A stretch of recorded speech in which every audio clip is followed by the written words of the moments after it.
Hello friend, कैसे हो आप लोग। फ्रेंड, आज हम समझेंगे वाई वाई एनालिसिस क्या होता है और वाई वाई एनालिसिस को हम क्यों कंडक्ट करते हैं। ठीक है फ्रेंड, आज हम पढ़ते हैं वाई वाई एनालिसिस। देखिए फ्रेंड, वाई वाई एनालिसिस एक प्रॉब्लम सॉल्विंग टूल होता है जो हमारी कंपनी में जो भी कोई प्रॉब्लम आती है उसको सॉल्व करने के लिए हम इस टूल का यूज़ करते हैं। तो वाई वाई एनालिसिस बेसिकली कब यूज़ करते हैं, या तो हमारा इंटरनली कोई रिजेक्शन ज़्यादा आ रहा हो या कोई कस्टमर कंप्लेंट आ रही हो, तो उस कंडीशन में हम वाई वाई एनालिसिस का यूज़ करते हैं। वाई वाई एनालिसिस के थ्रू हम प्रॉपर रूट कोज आइडेंटिफाई कर सकते हैं। ठीक है फ्रेंड, तो वाई वाई एनालिसिस दो जगहों पे वाई वाई एनालिसिस होता है। देखिए फ्रेंड, एक होता है अकरेंस और एक होता है आउटफ्लो। मान लीजिए कोई कस्टमर कंप्लेंट आई हुई है, तो उस पर हम वाई वाई एनालिसिस करेंगे कि वो प्रॉब्लम कैसे बनी है।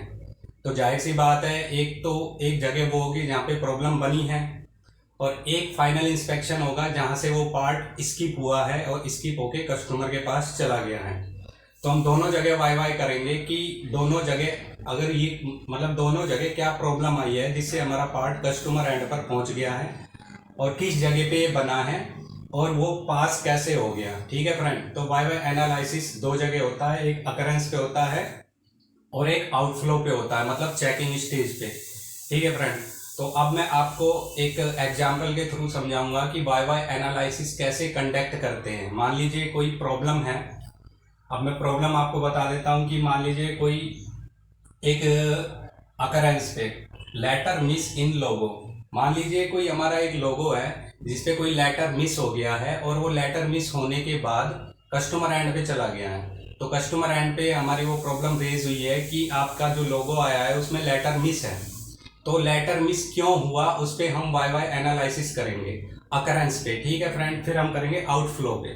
तो अकरेंस पे क्या होगा, देखो कि वाई वाई एनालिसिस कैसे करते हैं स्टेप बाय स्टेप। आप समझिए इस चीज़ को ताकि आप अपनी कंपनी में इम्प्लीमेंट कर सकें कि वाई वाई एनालिसिस कैसे किया जाता है। जैसे मान लीजिए कि पहला वाई अकरेंस पे कि जहाँ से ये बना है वहाँ हम वाई वाई एनालिसिस कर रहे हैं अभी। ठीक है फ्रेंड, तो जहाँ से ये बना है अभी प्रॉब्लम क्या है कि लेटर मिस इन लोगो। लेटर मिस है लोगो में, लेटर मिस है क्यों, वाई लेटर मिस क्यों हुआ उसका फिर रीजन क्या है। सेकंड वाई क्या होगा, लेटर मिस इन लोगो क्यों हुआ, letter was remove from sheet during peeling process. मतलब कि जब हम लेटर की पीलिंग कर रहे थे उस टाइम ये एक लेटर निकाल दिया गया था। ठीक है फ्रेंड, तो सेकंड वाई हो गया। तो लेटर क्यों निकाला गया, some printing issue in the letter, कि वो लेटर इस वजह से निकाला गया कि उस लेटर में कुछ प्रिंटिंग इशू था, इस वजह से वो लेटर को निकाल दिया गया था। प्रिंटिंग इशू क्यों था, तो चौथा वाय हमारा आएगा dust particle on the seat, कि जब डस्ट पार्टिकल था उस सीट पे इसलिए प्रिंटिंग के दौरान डस्ट पार्टिकल आने की वजह से उस लेटर में प्रिंटिंग इशू आ गया।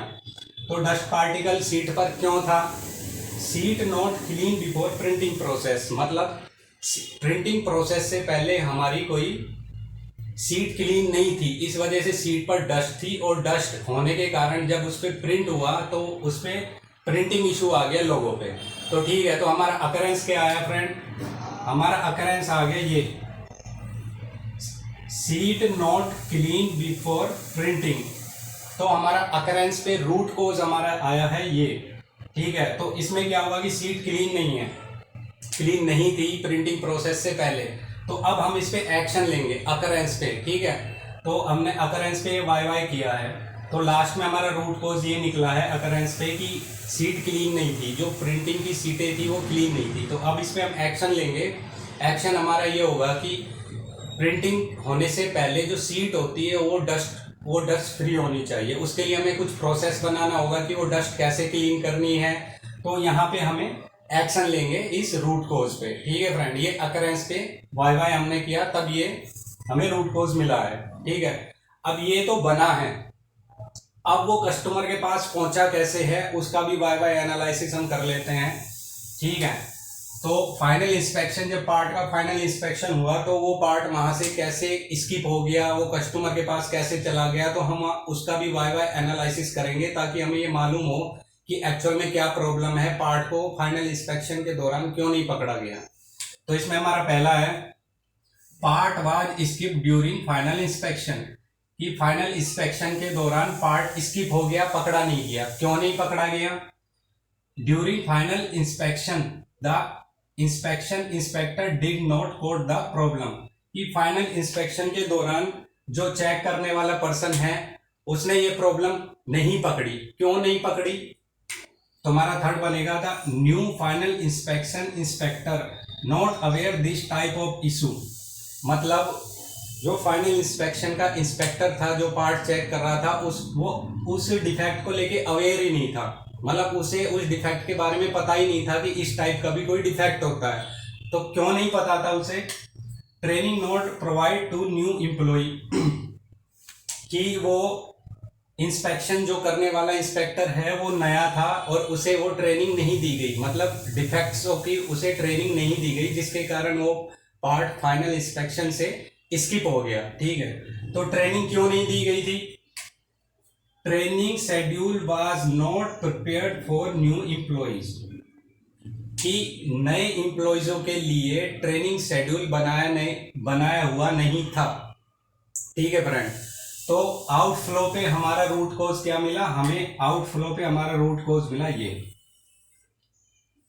ठीक है फ्रेंड, कि जो भी नए एम्प्लॉइज आते हैं उनकी ट्रेनिंग का अरेंजमेंट कोई नहीं था, इसलिए वो फाइनल इंस्पेक्शन इंस्पेक्टर वो उस डिफेक्ट को लेके अवेयर नहीं था। तो हम इस पे एक्शन लेंगे कि training schedule was not prepared, कि ट्रेनिंग शेड्यूल नहीं बना था। तो हम अब क्या इस पे एक्शन लेंगे कि जो भी एम्प्लॉइज आएंगे जो नया ज्वाइन करेंगे उसकी ट्रेनिंग शेड्यूल बनाया जाएगा और प्रॉपर ट्रेनिंग होने के बाद वो अपनी स्टेज पर काम करेंगे।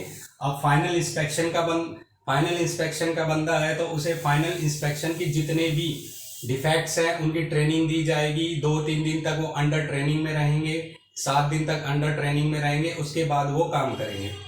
तो फ्रेंड, वाई एनालिसिस दो जगह होता है, एक तो अकरेंस पे होता है, एक आउटफ्लो पे। अकरेंस का मतलब आप समझ गए होंगे कि जहां से प्रॉब्लम बनी है वो प्रॉब्लम कैसे बनी है उसका वाई एनालिसिस करेंगे।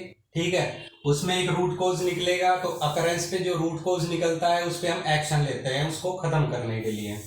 एक होता है आउटफ्लो, कि ये प्रॉब्लम तो बन गई है बट जो चेकिंग के दौरान वो प्रॉब्लम क्यों नहीं पकड़ी गई, तो उस पर हम वाई एनालिसिस करेंगे कि कमी कहाँ थी, गैप कहाँ था कि कस्टमर के पास वो पार्ट पहुंच गया। तो वहां से भी हम वाई एनालिसिस करेंगे, तो वहां से भी हमें एक रूट कॉज मिलेगा जिसपे हम एक्शन लेंगे ताकि वो प्रॉब्लम दोबारा रिपीट ना हो। ठीक है फ्रेंड, तो ये वाई एनालिसिस है, इस तरीके से आप वाई एनालिसिस कर सकते हैं। फ्रेंड, मैंने तरीके से आपको समझा दिया है। ठीक है फ्रेंड, फिर भी अगर आपको कुछ इसमें समझ में नहीं आया हो कि वाई एनालिसिस कैसे करते हैं तो प्लीज़ मुझे कमेंट कीजिए।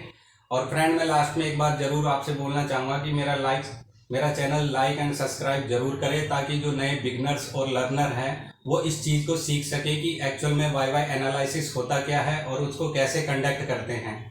Thank you.